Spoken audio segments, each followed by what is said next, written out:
Every 11 seconds, there's a new ransomware attack. Oil pipelines, universities, corporations, all paying millions of dollars. Barracuda says, don't pay the ransom. Before a ransomware attack occurs, train your teams to recognize an attack and use anti-phishing technology. Protect your applications, and they can't get onto your network. Simple backup and restore solutions quickly recover your data without paying the ransom. Build your ransomware protection plan now by visiting securityweekly.com/Barracuda. That's securityweekly.com/Barracuda. Hey everyone, this is of course Paul Zadorian with Security Weekly. I'm super excited to tell you about our latest partnership with Intel. Intel's vPro platform. You might have heard of it before. It's been around for about 15 years. IT and security teams have so many challenges, including trying to keep your computers up to date with patches, making sure all the hardware and software is working for your remote employees, and of course, keeping things as secure as possible. Intel's vPro platform is designed to do just that, make it easier to keep your fleet of computers well maintained. And as we all know, a well-maintained network is absolutely a more secure network. Join us for an interview with Intel on March 16th as we explore the features and solutions provided by Intel vPro. Visit securityweekly.com/Intel for more information. We have a few webcasts coming up as well. Join us on February 16th to learn about validation techniques within applications with Kevin Johnson. If you've gotten those wonky reports of people reporting clickjacking and you want to know ways you can validate those vulnerabilities, tune in to myself, Kevin Johnson, and Josh Marpet. March 2nd, not Josh 2nd, March 2nd, learn 5 things you can do to catch more bad guys with the Security Onion with none other than Doug Burks and myself. Then on March 10th, join us for an intro to KQL queries, finding the needle in the haystack in Azure environments with Darwin Salazar and Tyler Robinson. And today we did the thing with Polarity. We'll be posting the videos from today as well. And you can always visit securityweekly.com/webcast to register for any of the upcoming events that we have. And this year is our new trend of we only ask for name and email address. And we only use that email address to send you cool stuff after the webcast. Like the webcast contents, right? Yeah. And sometimes really cool. There's a handout too. I'd like to say every single one's going to have a handout, but I really like the handouts because sometimes we do the handouts. We take the stuff from the Discord channel that was really cool and we put it in the handout. So we summarize everything for you. Or there's not enough time to cover it all. As with our first one, right? And we'll be doing those throughout the year. I'm super excited about that. It's a lot of fun. And today was awesome. We uncovered a 0-day vulnerability in action being exploited and did the triage day, which you came up with awesome questions, Paul, by the way. I appreciate it. And we met with the hacker who discovered the 0-day. Yes. Yeah, it came on live on the interview live. It was awesome. It was an amazing day. Those videos will be posted, like I said, and you can always follow along and tune into your next one if you want to do it live, right? You do these throughout the year, Paul, right? We do triage tournaments throughout the year. So this is the first 2 this year. And we usually do about 1 a month or 1 every other month. And I think they're a lot easier to do if you have the Polarity software. Which you have a community edition. So there is a free edition of the software with Polarity Community that you can use, but you can compete without it as well. But of course, cool. You do have a benefit of using the software. Certain questions, especially. Yeah, like there's some gems in those videos. You should go watch CyberChef gems, some Polarity use gems. There's some good stuff. And the Twitch streamer whose handle I can never pronounce, Al. Well, how did you pronounce his handle? Al Has Red. Al Has Red is awesome. Do you know him from the community, Tyler? Just the Twitch streaming stuff. He does a bunch of capture the flag stuff and hates handles in our community. Yeah. Garrett, he's followed him for quite a while. He's one of the ones that definitely recommended him from some streaming stuff to kind of follow along capture the flags. And Al Has Red seems like a very experienced pen tester too. He knows his stuff really well and had awesome content throughout the afternoon. So make sure you check that out. Sweet. All right, news for this week. Where do we want to start? There wasn't much great news this week. No, there Did wasn't. you notice that too, Larry? Yep. I added a couple of stories a little late, so you may want to refresh. I even added one. So I have 4 stories. So if you get 4 stories from me, you probably have close to the latest version. Let's see if we have any overlap. There's a lot going on for crypto this week. There is was a big, just a tad. The wormhole. Yeah, Wormhole is the big one. Well, I guess there's two really big ones, but Wormhole's probably the big technical one that you're thinking of.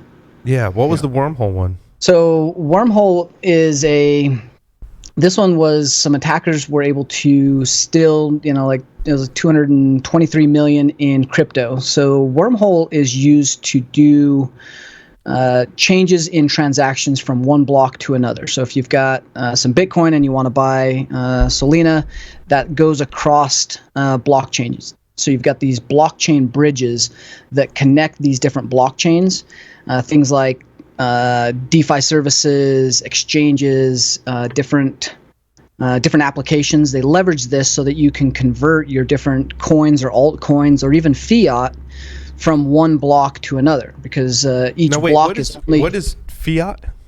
Fiat is the real world currencies that's backed by, like, the US dollar, things that are backed by banks and have a common market. Right. So is Wormhole an exchange like Kraken? So Wormhole is one of the companies or services that allows you to move those digital coins between different blockchains. And so what happens now, just blockchains or fiat as well? And is there a difference? For this one, it depends on who's using it. So so if it's a fiat, you're probably going through an exchange, and that exchange may use something like a service like Wormhole to then convert it back to the Solana blockchain. So this particular one is an issue with Wormhole where they did not validate what's called a guardian, and the guardian is what locks up the token. So as you're converting from one blockchain to another, you take the token, it gets locked up by the guardian, and you unlock it, or it validates that, it mints that, and unlocks it on the other blockchain for the exact same amount. And so this trust guardian that handles this, taking the crypto, locking it, and making sure that you get the right amount on the other blockchain, there was a vulnerability in that. Sorry, Tyler, I don't follow cryptocurrency as closely as a lot of you do. Is this going from a wallet to wallet, so a wallet in one cryptocurrency to a wallet in another cryptocurrency? Or is it so outside of wallets? Yeah. So think of it at a higher level where we're just, yes, there is wallets involved because you're obviously talking about a blockchain, but think of this as the bigger picture where you've got two blockchains and you're doing a transaction on one blockchain and converting it into a monetary value on another blockchain. So you've got the token, you have to take that token on this blockchain, lock it up, and that makes a temporary token that's sent through a bridge and locked up by the guardian, and the same amount comes out and you get a new token on the new blockchain. Gotcha. So the blockchain is where the core of everything happens. So Tyler, if I may, you walk into a bank and you hand the teller $500 and say, I want $500 in euros. Yep. And she takes the $500. She takes the $500 and she... The teller puts $500 on the counter, and it's locked by her behind the counter. Yep. Gotcha. Yep. That's exactly so. Yep. They go into the back room. They get however many euros, and they put that on the counter. Yeah, and there's a little bit more behind this on how the validation works by the guardian accounts and stuff. But what was happening is Wormhole was not validating the guardian accounts that are used to sign or mint the new tokens that are being held in escrow, essentially. And so as they were doing that, this unvalidated guardian, or the attacker's guardian, was essentially taking and minting Ethereum coins as they were coming out of one blockchain and going to another one. So all of these transfers that were happening, they were able to mint these and spoof it because there wasn't validation through the Wormhole. So the guardians weren't doing, or the Wormhole was not doing proper validation of their guardians between blockchains. So they get locked up by smart contracts. Does that mean the true destination cryptocurrency was never getting converted, if you will, and it was only going to the Ethereum, right? It would never end up in its final destination. They were passing it to their own wallet. Yeah. Okay. So they were signing it, and that guardian was sending it to a wallet that was controlled by the attacker. So the verification was not happening between blockchains. So those smart contracts were basically being broken. So or not executed. So Tyler, correct me if I'm wrong here. To do that analogy, the guardian puts the $500 right down on the counter, the teller puts the $500 on the counter, and they go to the back room to grab $500 worth of euros. And someone comes and takes the $500. No. And you tell them, yeah. Then the teller says, "Here's your $500 in euros," and you say, "No, I give you $1,000." Yeah. Oh, Someone in the back room took your other. Yeah. Yep. Yep. And so the signature set, the transaction, there's a signature set that the attackers were able to modify that allowed them to do this validator. It's a validator approval, and so they were basically approving those transactions, but they were approving the transactions to their wallet. So all these validations were coming in, and they weren't properly validating that, and they could actually approve the transaction going to where they wanted it to go. So there was a lot of Ethernet or Ethereum stolen. It was like 120,000 Ethereum, and some of that stayed in one wallet, some of it got moved. But there was a lot of people that were very, very upset about this. So that's the fourth largest attack. A rapping TikToker involved in this particular fraud. That's a different one. Which I think is amazing that she was apparently, so it was a husband and wife apparently, and the wife was also apparently has something of a music career going by the rap moniker Razzlecon or RZK. Is a verified artist on Spotify where she describes herself as creating sexy horror comedy raps with an authentically awkward twang. It is so god awful. I have not listened to it. I probably shouldn't waste my time. Is what you're saying. You should watch the videos on the TikTok or even on the YouTube. Like it's worth the lost minutes of your life that you'll never recover, and you'll still shake your head while you watched it, and you'll tell your friends on air to watch it. So bad. Because misery loves company, huh?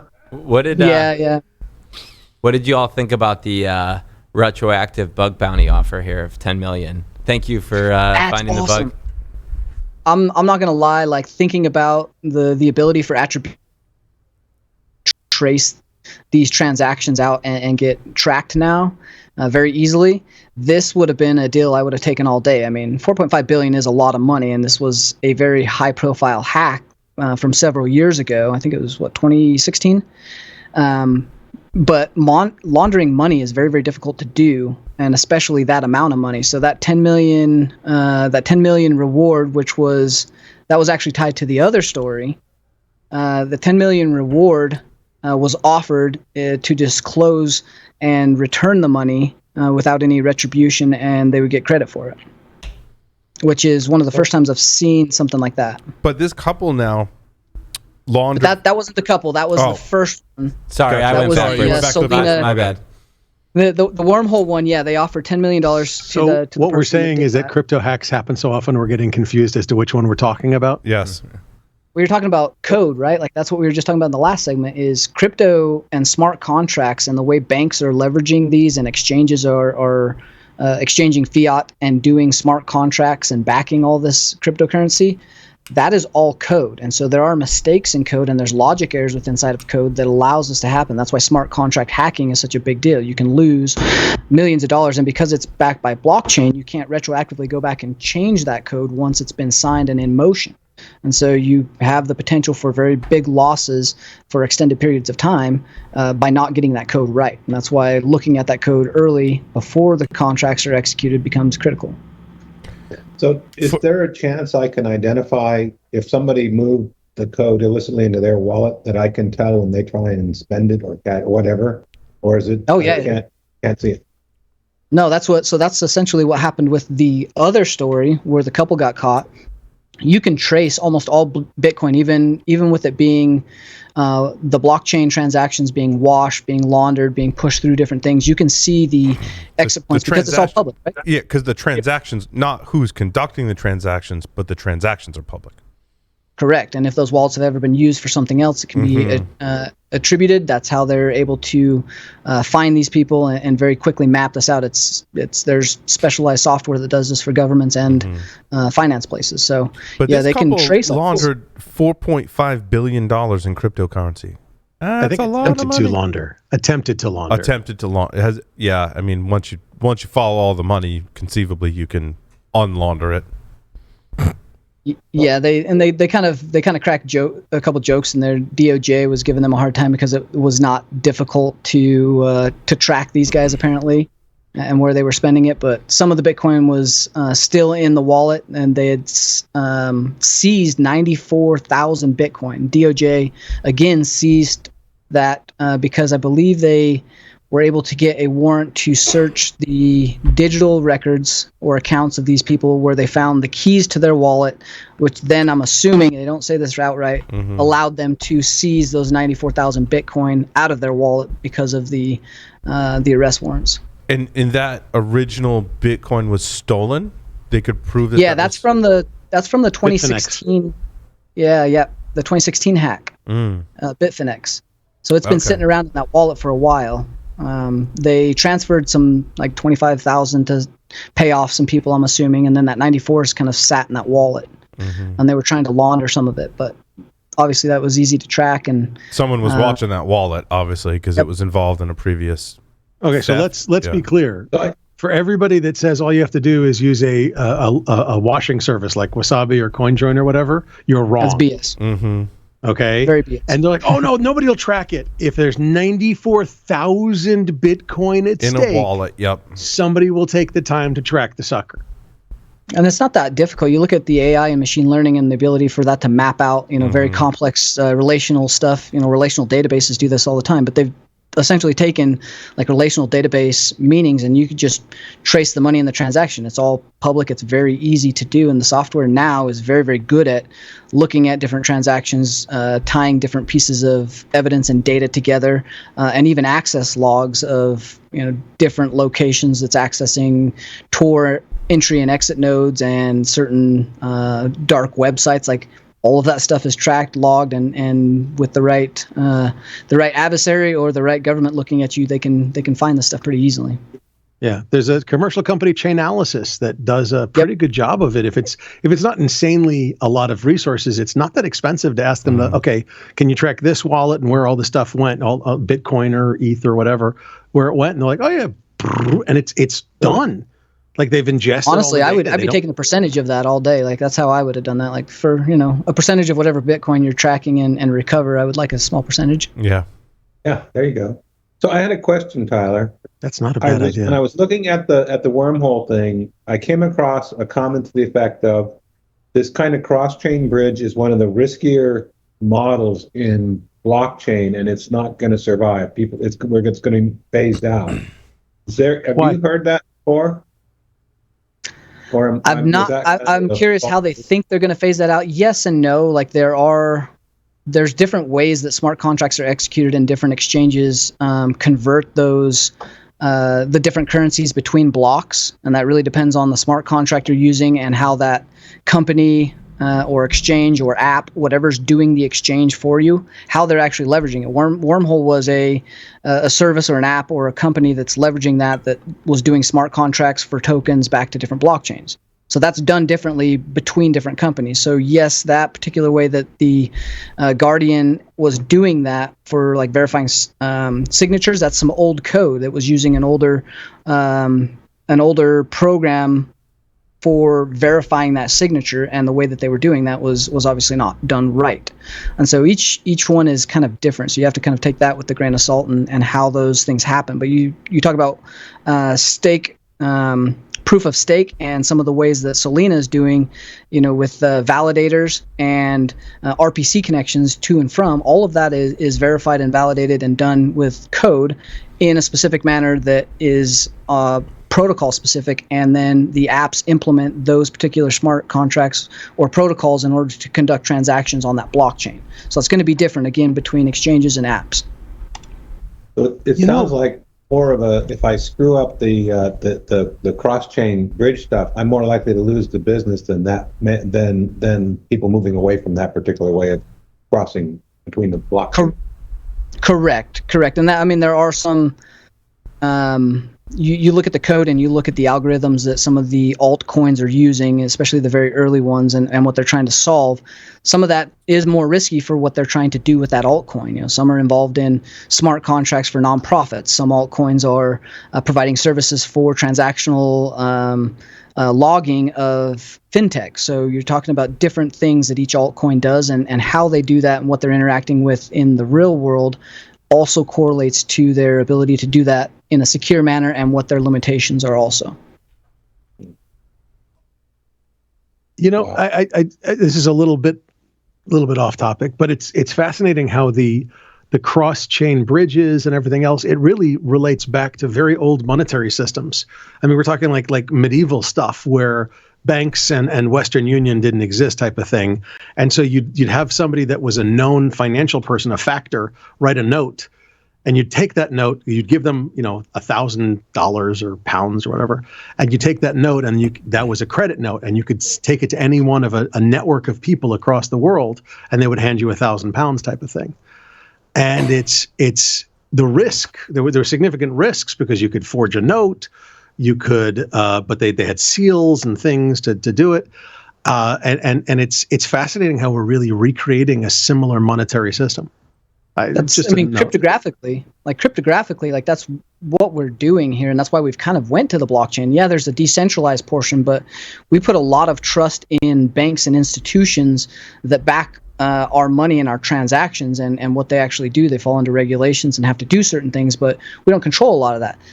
We're taking that one step away, and now we're putting our trust in math and our ability to create algorithms and cryptography that is sound and useful. But the flaw then falls into how you use that math and where that cryptography falls, because it is all code based. So it is very much similar. We've adapted from that medieval to bank, where we're trusting central banks, where we're regulated on banks, to stock markets that have intrinsic value and things. We've moved a lot of that into programming and math that is solid and verifiable. We've taken some problems away from that, and now everything's public and verifiable, and we control it. But we also are relying on our ability to get the code right and utilize the math and cryptography properly. It's fascinating. It's absolutely fascinating. Sorry. For some reason, I wanted to pivot to Russia. Yeah. Naturally. I think it's a natural place to pivot to. Which story? Most eyes your number of the 3. You're 6? My number 6. No. Well, there's 2 Russian stories. How about that? My number 3, Lee, you were correct. Russians they're like no joke, man. So the Russian government has arrested what they're counting now as the 3rd hacking group in a series of arrests that they've done recently, seizing a carding forum. Now, what's interesting, the security research discovered that the source code, so they took over the carding forum, and the public websites for this carding forum were changed to say this has been seized by the Russian government. And there was a security researcher that looked at the code for one of the sites and noticed a hidden message that translated into English in the comments in the HTML. It says, "Which of you is next?" Yeah. And that's on the site that got the updated seized. Site. Okay, correct. Yeah, not in the code of the original site. No, the code of the site that was posted by a the Russian message left by the Russian government going, "We're coming after your infrastructure."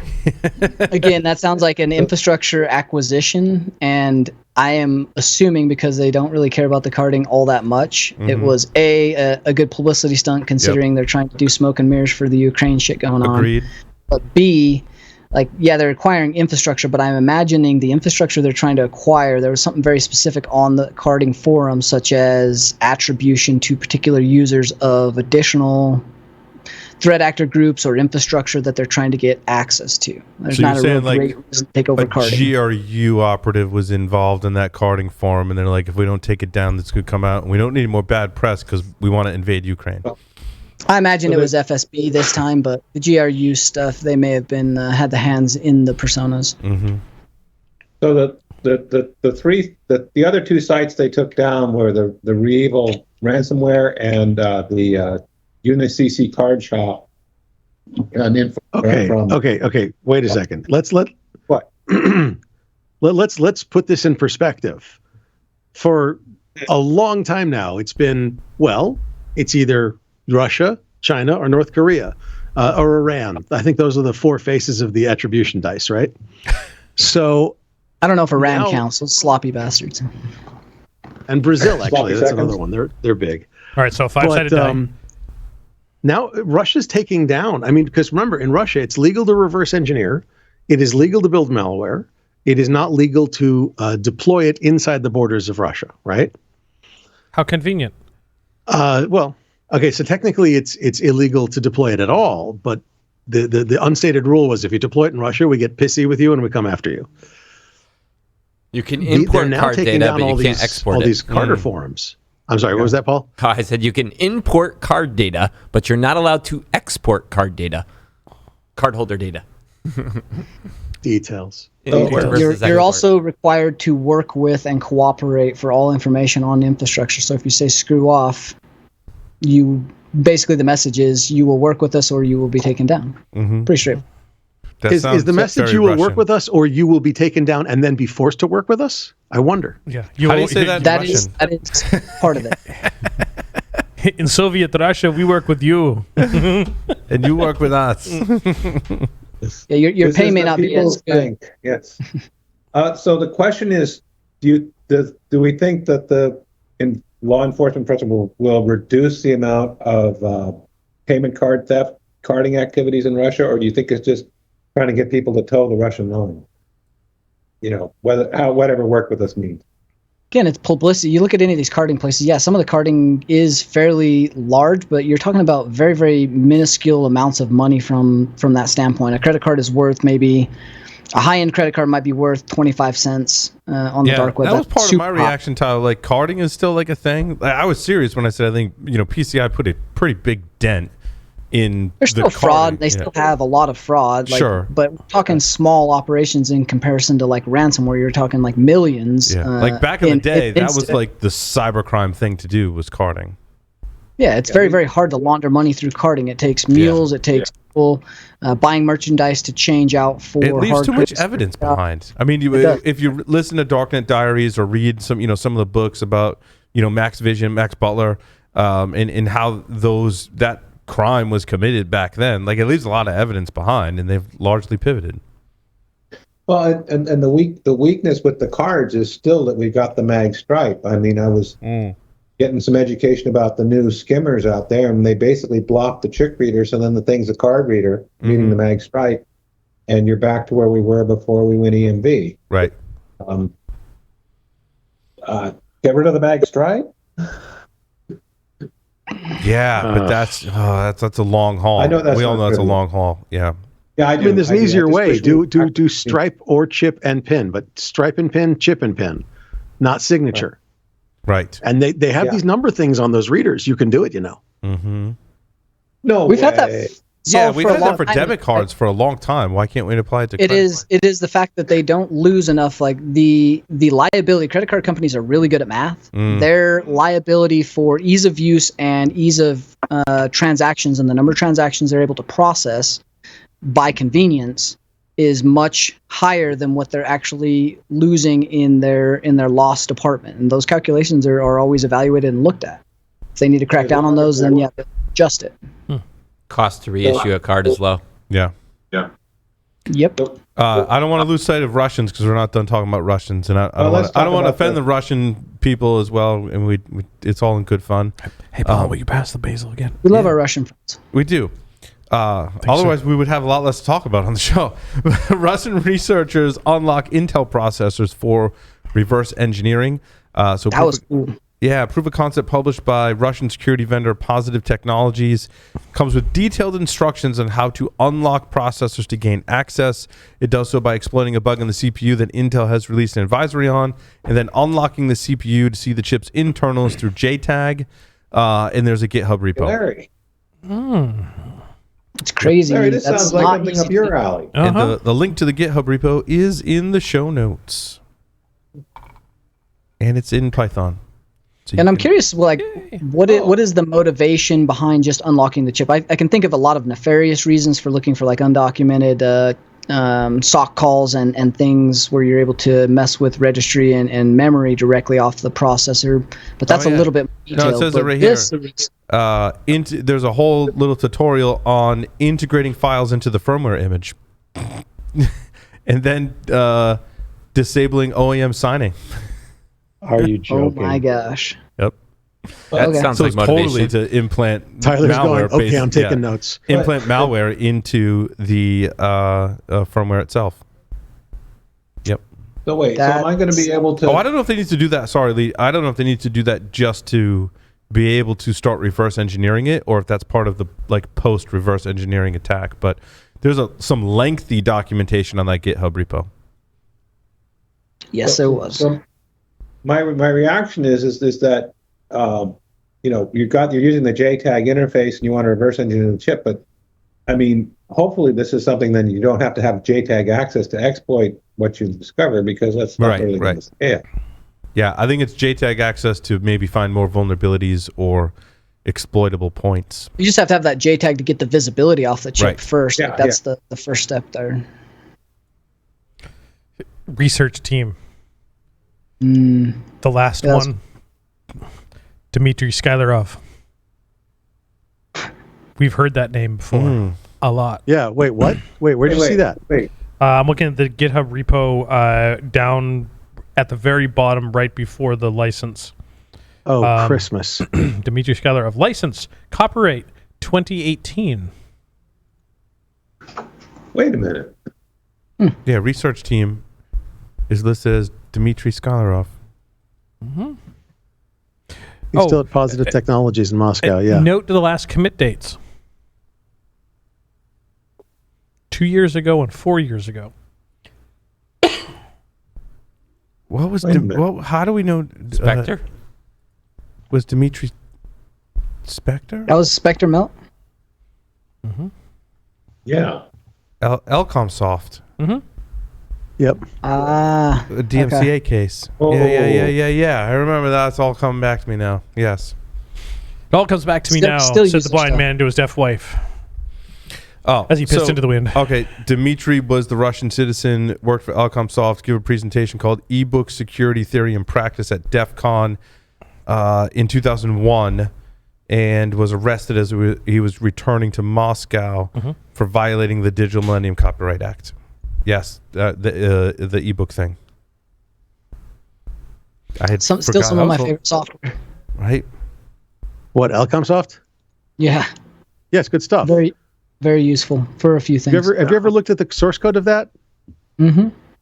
It's hilarious. Do you know there's a wait function in most of it? I was making sure that it actually did do other things because of where it came from. No. But did you know there's a wait function in most of their software? Wait, what do you mean? Okay, so their software. What did Elcomsoft do? Yeah. The Elcomsoft stuff, decrypted PDFs and anything that had a password on it, that kind of stuff, right? Yeah.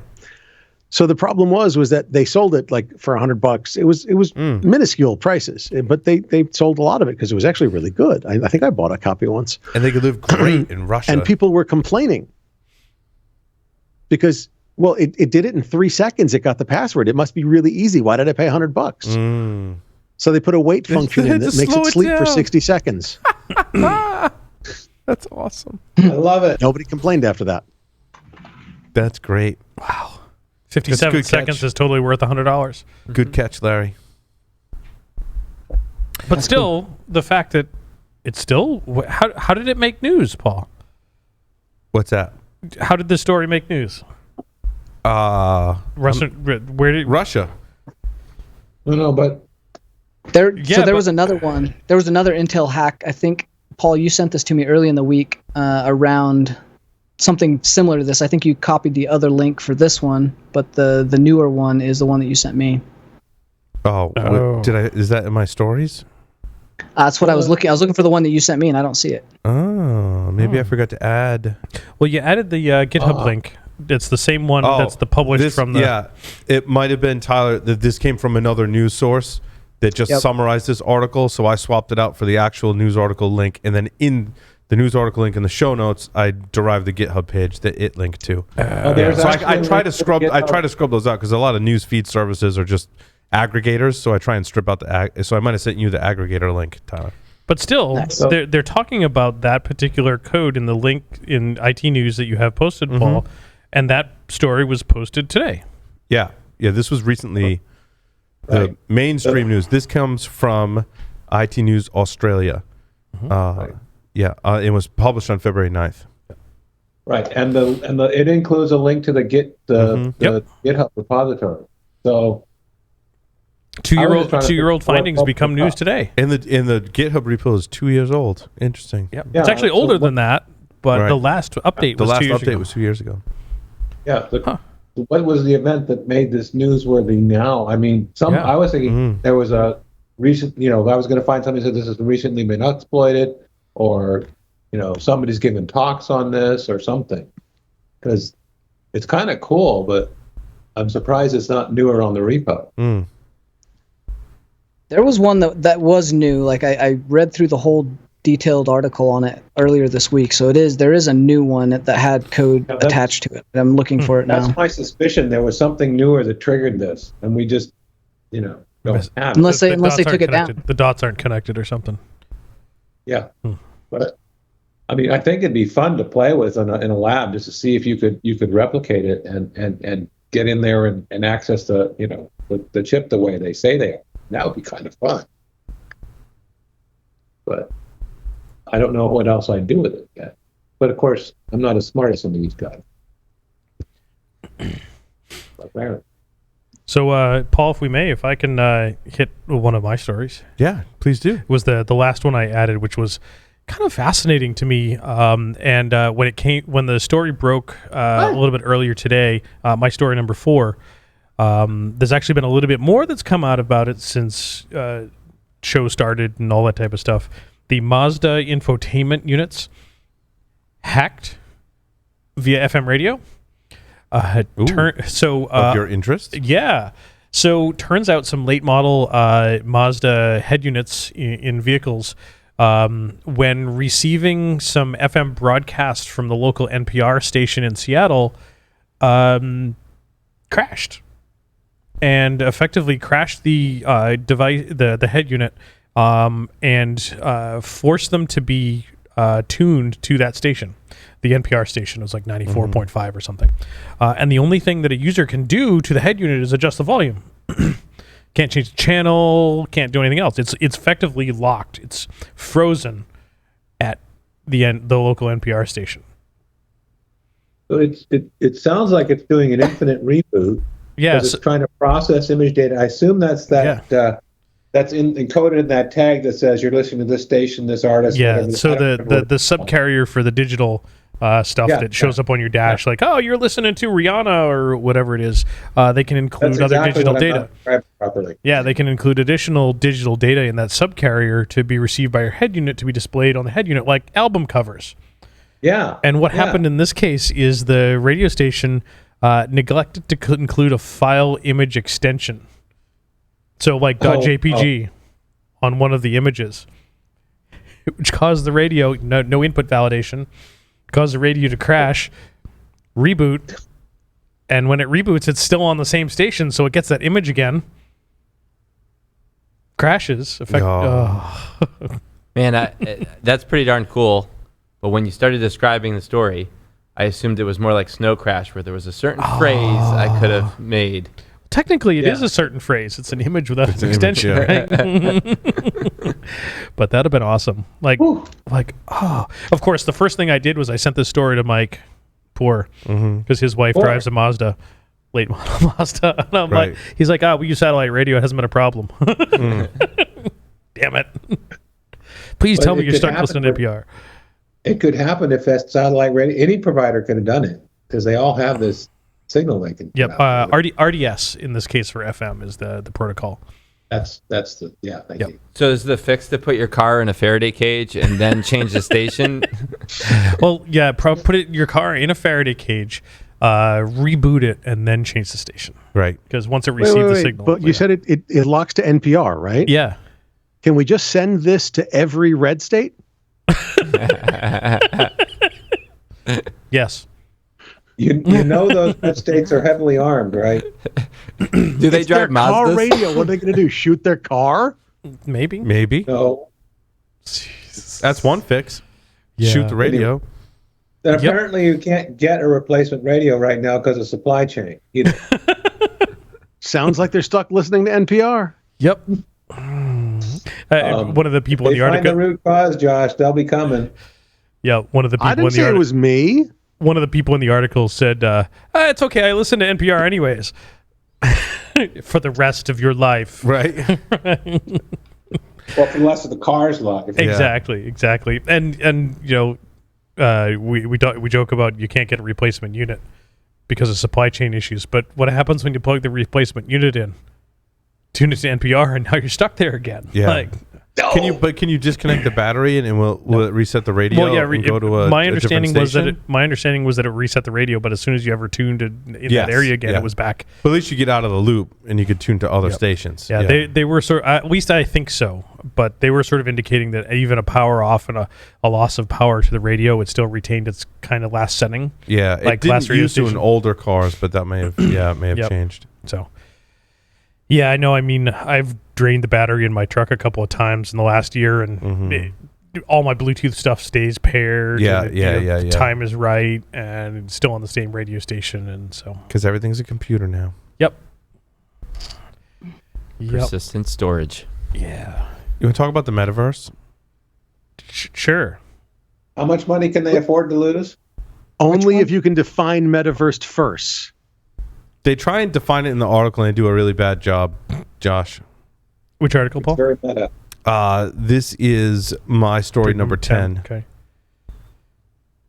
So I pulled from this article that future malicious actors may figure out how to make their presence undetectable and invisibly join meetings and listen in on business conversations. I think we're talking about like way future attacks where we have business conversations in the metaverse. I don't see that displacing other communications mechanisms for quite some time, perhaps. Although I still think of the metaverse as Second Life, so I'm old. I mean, it kind of is Second Life, right? Like that is the concept behind it is bringing a virtual reality or augmented reality to a place that has physical, tangible things that you buy and bring into this alternate world. Like that is Second Life.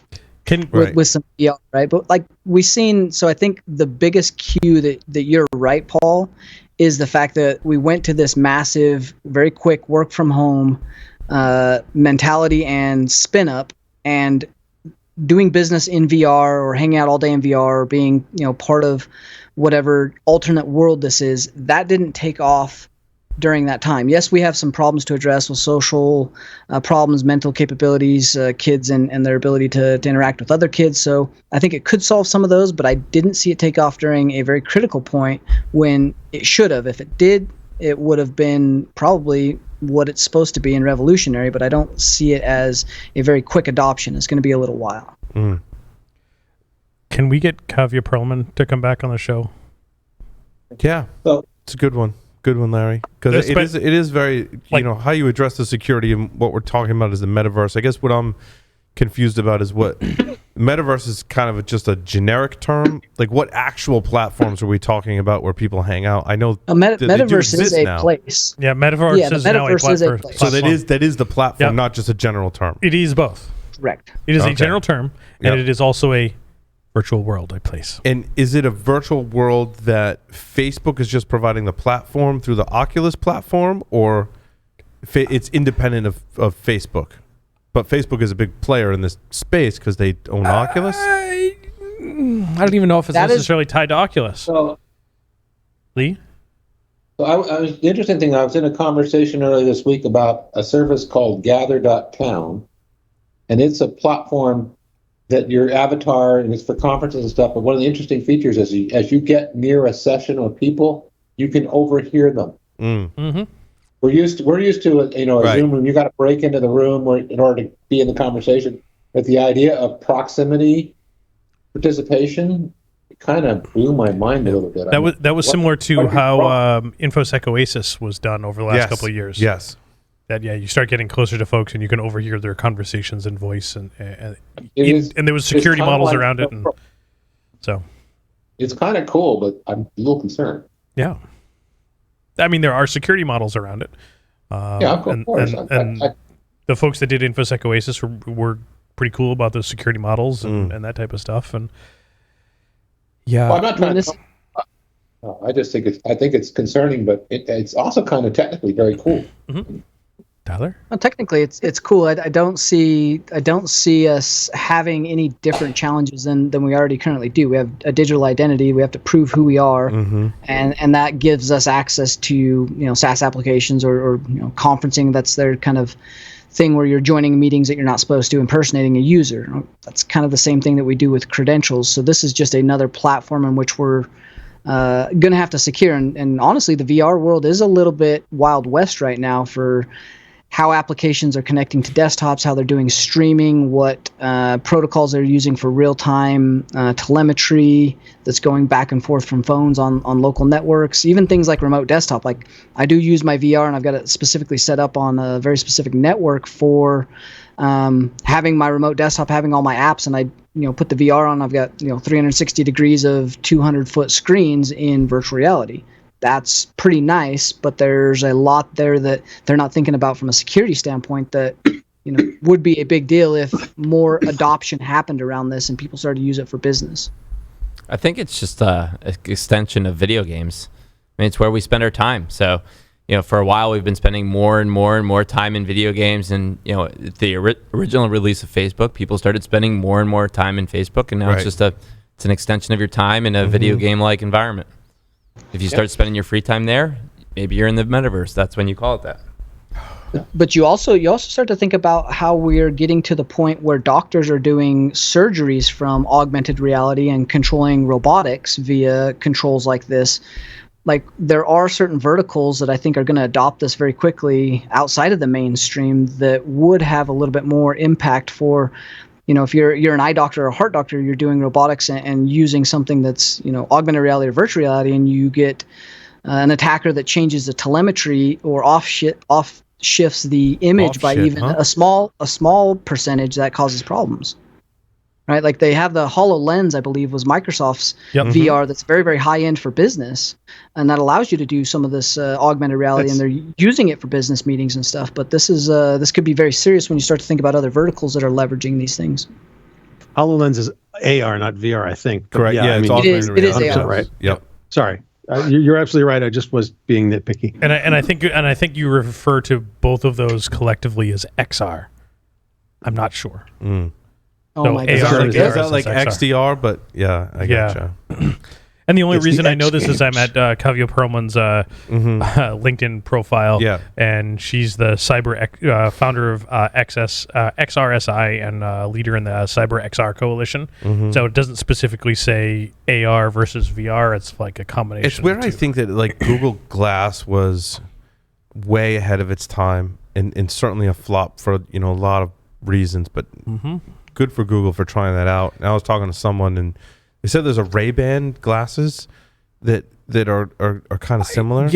I think I just saw something like that, like the little lens in the side, and there's speakers that go in the frame near ears, kind of thing. Yeah, it'll be interesting to see how this plays out and how it what the timetable is, right, to integrate. Amazon makes glasses, Echo glasses, smart glasses, don't they? Yeah, but the Echo platform creeps me out, man. It just the privacy and security just. I mean, it's just no worse than Google Glass. Do any of these platforms not creep you out? Yeah, but Amazon, no, they all creep me out to different levels, Josh. And I think Amazon's platform, for like a whole host of reasons, just talking with people on the show and doing my own research, I was like, Amazon stuff years ago, I'm like, it's got to go, and I'm not getting on that bandwagon anymore.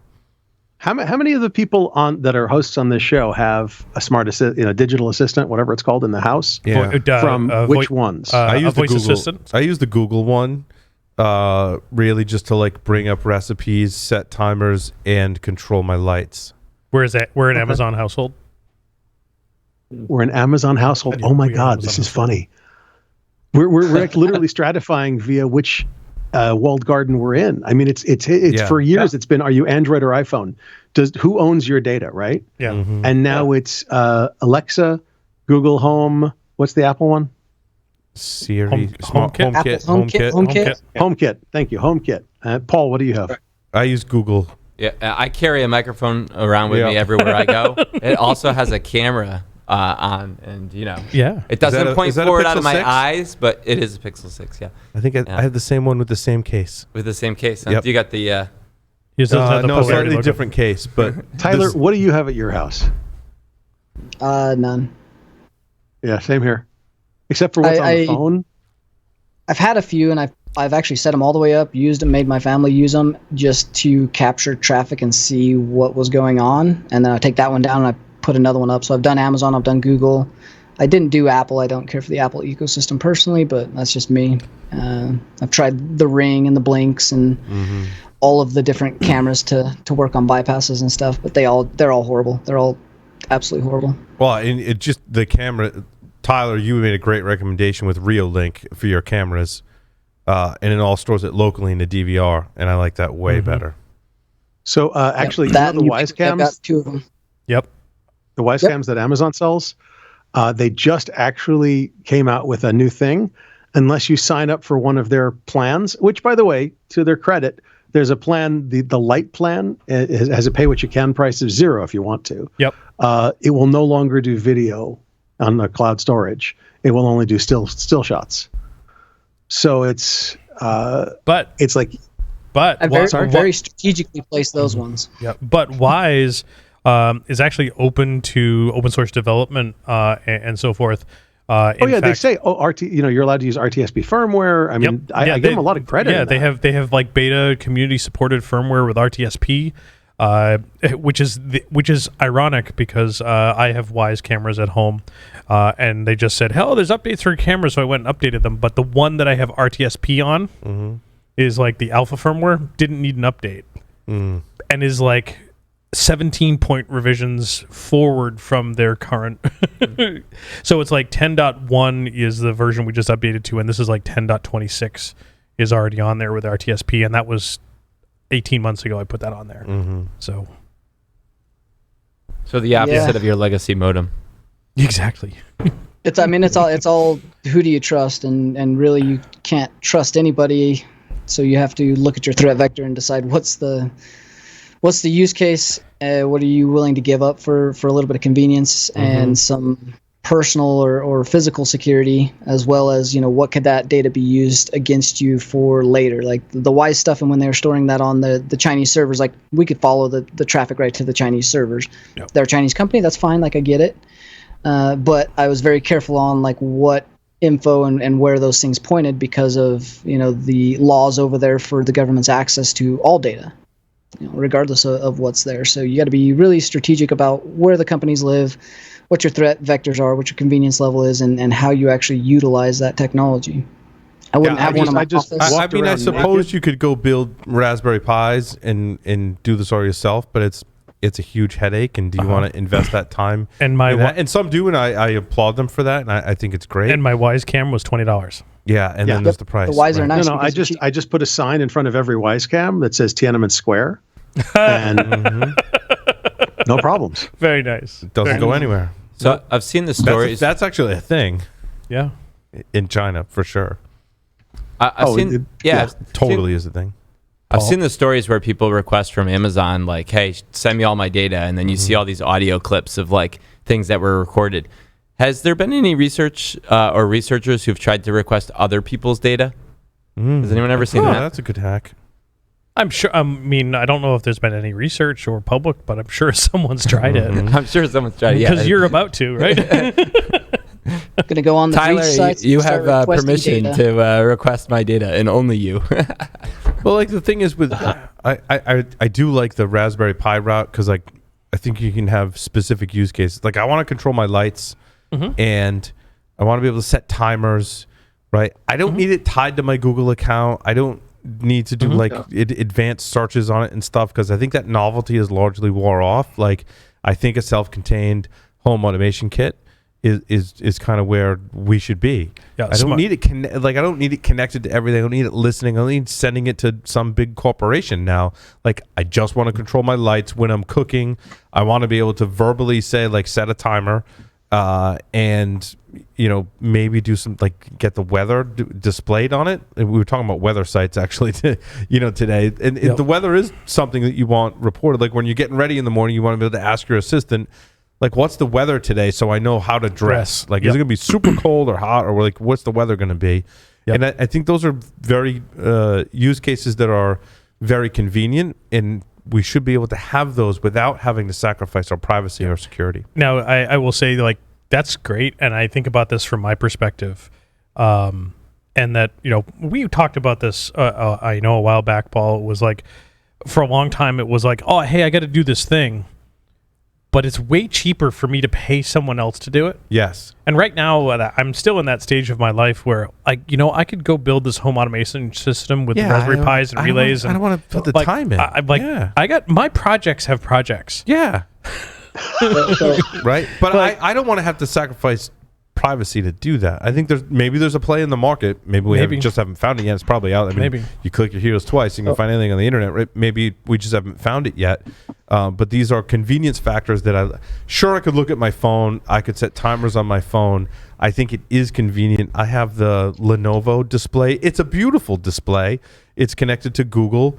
It's beautiful display, so I can see the timer. I don't have to like mess with my phone. Also, like when you're cooking and stuff, you don't want to necessarily have your phone leaning on things or near where you're cooking because you're spilling stuff, there's grease splashing everywhere, right? The ironic part about that, Paul, is we do something similar. We find the recipe on the internet, and then we do this thing with this this scroll and the ink, where you print it.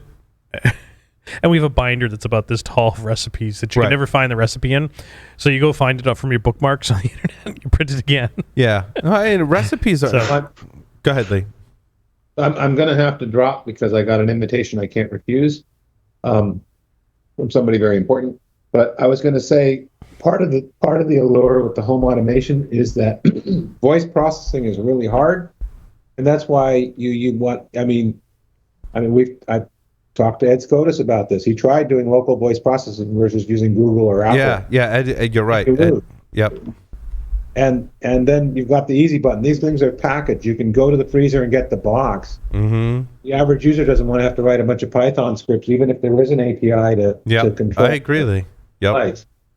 And we'll let you go. I know Shell's standing there in lingerie, and that's your invitation. It's okay. We get it. Amazon, please set mood lighting, please. Alexa, set the lighting to swanky. Yep. Alexa, play Barry White. See you, Lee. Good night, Lee. You know he will. But will Shell. One can only hope. A little bit of both. Speaking of these, like the big Android vulnerabilities that popped up for Android 12 were pretty serious as well. You start to think about some of these home automation and IoT devices that are not going to get patched that run on Android, and some of these critical flaws that allow an app full privilege escalation. That's going to be a bad day for some things. So whose fridge is internet connected and running Android? Come on, be honest. I have a Samsung, but the Samsung does that? I don't think that runs Android. Excuse me. The Samsung fridge. I think it runs Tizen, their operating system. I think it is Tizen. I think it is Tizen. Same is a Linux-based OS that runs on their TVs as well. And thank God. I had to turn it off the other day because my teenage son was playing music through the fridge. And I couldn't get to the controls fast enough, so I turned it off. And it's mostly used.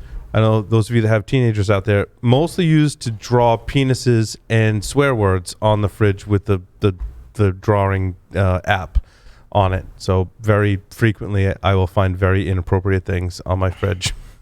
Again, that's a useful life feature for a family, right? Like it is. I have a dry erase marker that gets written all over my fridge. And I'm like, dude, that's not how you draw a penis. Like, I'll erase it and I will draw a penis. I'm like, that, you need to work on your artwork, dude. That, or you got to put a little X there to tell the scale. Yes. Yeah. Speaking of penises, Johnny had a message for you in Slack. Yes. I'm well aware of the message. Right. Good. All right. Now, by the way, the next Samsung fridge that's coming out in the spring is going to be running Android. They're going away from Tizen. I thought a bunch of them were already running Android. What's that? I thought a bunch of the Samsung ones were already running Android. The fridges? Yeah. I don't know if it's Android or Tizen, to be honest with you. I don't remember. I would have assumed it was Tizen, but that's a pretty broad assumption. Maybe they've... those are two separate departments over... Yeah. Split that. Good point. treadmill runs Android. It's an old. So does mine, with a nice little breakout. Mine's brand new. Yeah, mine's old, and it's really probably a really old version of Android. So you can probably own my treadmill, which could be could be very dangerous actually.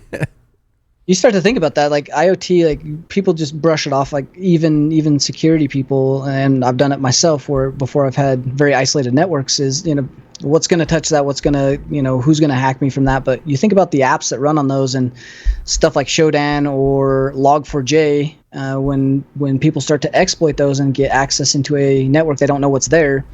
If you're not properly segmented, you may have sensitive things for work. You may be running on the same thing where you're doing banking. Like there's a lot of ways that you can use those devices as pivot points or proxies. And that's the biggest thing. Like botnets use them for proxies all the time to issue attacks out from your IP to keep from getting blocked. So, presumably that is a big deal from a internet health as a whole and the attacks going on across the country, as well as attribution and your ability to keep your work and home information safe.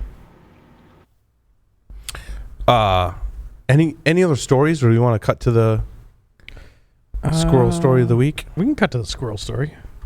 Squirrel. What was just you pulled the squirrel story? Yep. So my story number 1, and you made it your number 1 story, which is awesome. Pizza place accidentally ran magazine ad featuring naked man in latte. I expect nothing less. In the latte art. Latte. Oh, in the art. Yes. So this pizza place in Philadelphia went and created this whole new flyer. Is that a naked man? I'm looking at the picture. Yeah. So they went. Oh, I see. It's the meme naked man. Yes, I see it now. It's one of those ones you got to look at to see the. Yeah. You got to zoom in a little bit. It's a big black naked man meme guy. Yeah, sitting on the edge of the bed with the baby's arm holding an apple, dangling off the edge there. That was popular in early 2020. I think you got me an apron with that. I did, yes. And I had the ugly Christmas sweater. Yeah. Yep. So Pizza Place in Philly printed this flyer that went out to all of the local delivery. Mail delivery folks as part of the little local paper to say, hey, we got a new menu. Here's your coupon.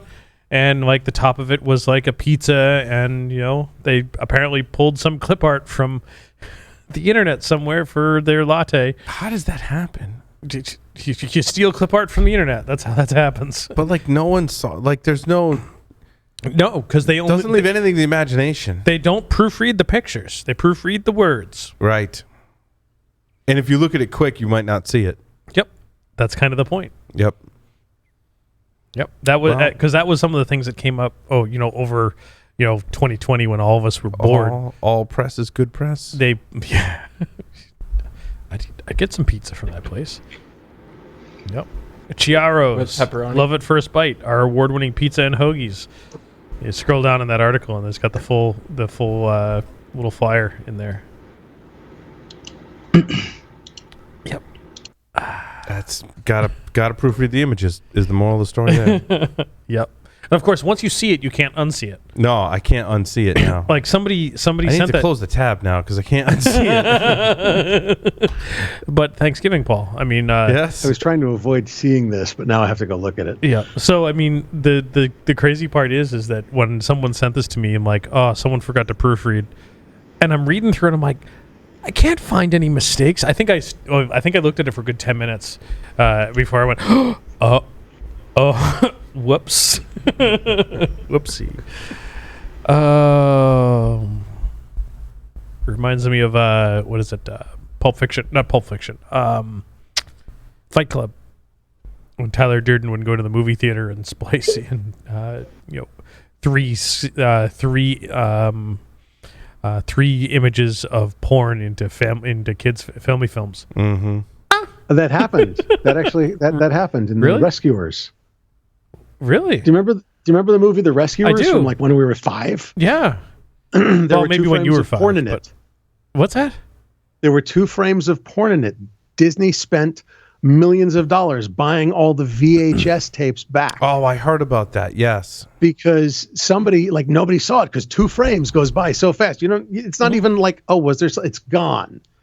but down the road, somebody with a frame by frame, whatever, I don't know if it was a VCR. I mean, I can't even imagine that, but whatever, clicked through frame by flipping frame and went, that's not supposed to be in a kid's movie. And Disney found out, apparently the guy was still working there, fired him. You think? I mean, and there's, what is it? The Little Mermaid. Isn't the castle supposed to have a penis in it? Yes. Yep. Yeah, wasn't there subliminal VHS, advertising. There was a VHS cover, right? And they pulled the VHS cover, and it's worth a lot of money now, or something like that. Yep. Yeah. Yep. It was pretty neat in to think about some of those types of things.